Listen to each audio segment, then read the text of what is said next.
The New York Knicks made two questionable moves, you could argue. I want to hear your thoughts down below. What do you guys think of this? Look, there's some questions now here in New York. Knicks made two quick splashes in free agency, and they did by bringing back two contributors in their surprising 41-win season.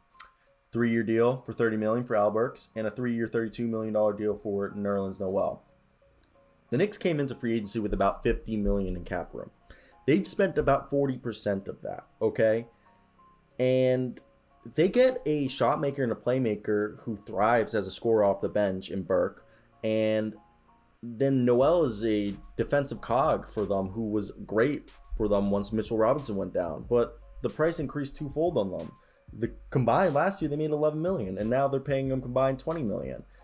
And the interesting part is the Knicks picked up Robinson's fourth-year $1.8 million option, but they're paying Noel starting center money. So the Knicks could let Robinson play on his deal, and they could extend him and give him a raise, or they can deal him. His cheap contract is a valuable asset and could allow them to get help at another position, especially since another team could slide his contract into its cap sheet easily.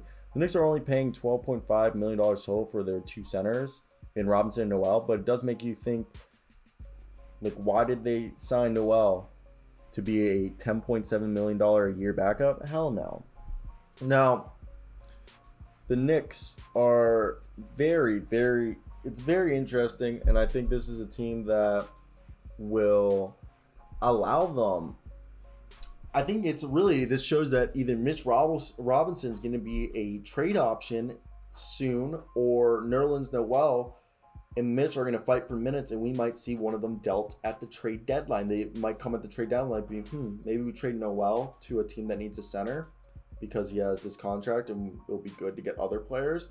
Or they trade Robinson for a cheap player still on his rookie deal who's playing very good. I think it's just interesting because it puts them in a situation that I don't think any of us were really expecting, you know?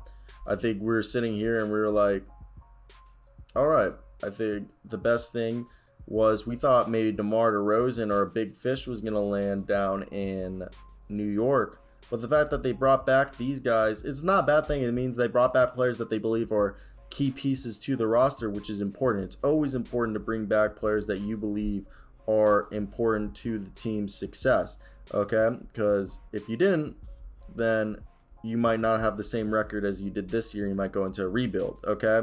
So I do think it is a great move on their part to bring those players back, but it does bring up those questions. Like I said, what are the Knicks really thinking right here? Because you don't do that move just because you felt like you were going to lose those guys and you needed to pay them. I feel like it's because there's a bigger picture in the works, in the background, that we don't know, you know? Maybe I'm wrong, okay?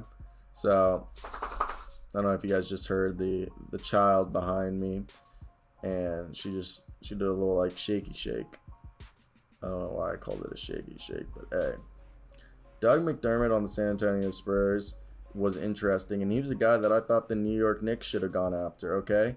Because look, the Knicks would have benefited from Doug McDermott shooting, and he's getting paid $14 million, but I don't know. I sit here and I think there could have been moves that the Spurs had done. Not the Spurs. Why did I say the Spurs? The Knicks could have done. I'm sorry for saying the Spurs, guys. The Knicks could have done that they could get. Like, they had almost as much money as the Spurs, who have like one of the most cap space right now. And they just brought back players. I just think right here, why not go for DeMar? Why not go for Mike Conley? Okay? Two guys who would be great for y'all. Or even look after guys such as Torrey Craig or, you know, Daniel Gallinari supposedly on the market, okay? So I think right here it's just, was that the best that could possibly be for y'all? I don't know. I just want to know what you guys think. What would have you guys done? I really thought Doug McDermott would have been a better option than Al Burks. But, I mean, at the same time, you could argue that Alec Burks is a better defender than Doug McDermott, and he was cheaper and almost as good as a shooter, which I think right there, okay, that's a good argument, and I can't really complain about. But I'm still upset that, you know, that the Knicks haven't made a move that really puts them in front, you know? I don't know. I just think they were just lackadaisical, and they might miss out on some good players. Again, I don't know, because this is just all speculation, okay? We don't know till the fat lady sings, I guess you could say. But yeah, that's it for me. I'm sorry about the Knicks Spurs mix-up. I don't know why I started talking about the Spurs for a second. That was embarrassing. But peace out, guys. I hope you guys did enjoy that. That was basically it for me today. It's not my last video. I got so many more videos to put out. I'm just literally sitting here just reacting. I've sat here for an hour and 20 minutes and have made so many videos. But yeah, peace out.